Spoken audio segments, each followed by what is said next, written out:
ముందుగా సనాతన ధర్మ కుటుంబీకులందరికీ కూడా శుభాభివందనాలు. ఈరోజు నేను మీతో చర్చించాలనుకుంటున్న ఆలయం పార్నపల్లి అతి సమీపంలో ఉన్నటువంటి కోనమల్లేశ్వర స్వామివారి ఆలయ విశేషాలు ఈరోజు మనం తెలుసుకుందాం. లింగాల మండలం పార్నపల్లి సమీపంలోని కోనలో కొలిచిన భక్తులకు కొంగు బంగారంగా పూజలు అందుకుంటున్నాడు మన పరమేశ్వరుడు. దక్షిణ కాశీగా పేరొందిన ఈ క్షేత్రంలో కార్తీక మాసంలో బ్రహ్మోత్సవాలు నిర్వహిస్తారు.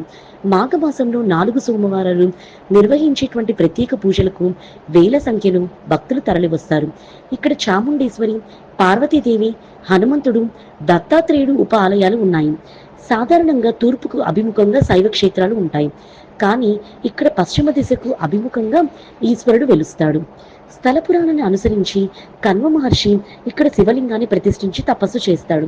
కాలక్రమేణా పాండవుల మనమడు అయినటువంటి పరీక్షిత్ మహారాజు కుమారుడైనటువంటి జనమేజయుడు ఆలయాన్ని నిర్మించాడు. సీతారామ లక్ష్మణులు వనమాస కాలంలో ఈ ప్రాంతంలో సంచరించారంట. 2 కొండల మధ్య నదీ ప్రవాహ ప్రాంతంలో వెలిసినందున స్వామివారిని కోనమల్లేశ్వర ఆలయంగా పేరుగాంచినది. ఈ క్రమంలో 5 మునీశ్వరులు తూర్పు నుంచి పడమర వైపు ప్రవహించే నదీ తీరంలో తపస్సు చేయాలని భావించి కాలినడకన తిరుమల నుంచి బయలుదేరుతారు. కడప జిల్లా గండి క్షేత్రం వద్ద పాపాగ్ని నది తూర్పు నుంచి పడమరకు ప్రవహించడంతో తపస్సు చేసుకుంటూ అక్కడే ఉన్నారు. కాలక్రమేణా జనసంచారం పెరగడంతో అక్కడి నుంచి కాలిబాటను నడుచుకుంటూ కోన ప్రదేశానికి చేరుకున్నారు. కన్వ మహర్షి సీతారాములు నడియాడిన ప్రాంతంగా దివ్య దృష్టితో మునీశ్వరులు గ్రహించి అక్కడే ఉండి తపస్సు చేసేవారు. ఒకసారి వారికి పరమేశ్వరుడు స్వప్న దర్శనం ఇవ్వడంతో తత్పురుష అమోఘ మృత్యుంజయ అగ్నిజోత్సవ విఘ్నహాలను ప్రతిష్ఠించారు.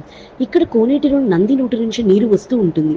కోనేటిలో స్నానం చేసి స్వామివారిని దర్శించుకుంటే పంచారామాలు, కాశీక్షేత్రాన్ని దర్శించిన ఫలితం లభిస్తుందని, కార్తీక మాస చివరి సోమవారం మునీశ్వరుడు వచ్చి కోనేటిలో స్నానం చేసి పరమశివుణ్ణి పూజిస్తారని, మరియు ఈ క్షేత్రాన్ని దర్శిస్తే మరియు స్వామివారిని దర్శించుకోవడం వల్ల విద్యాప్రాప్తి, వివాహం, ఉద్యోగం, రుణ విమోచనం, సంతాన ప్రాప్తి కలుగుతాయని, కోటి జన్మల పుణ్య ఫలితమని భక్తుల యొక్క విశ్వాసం.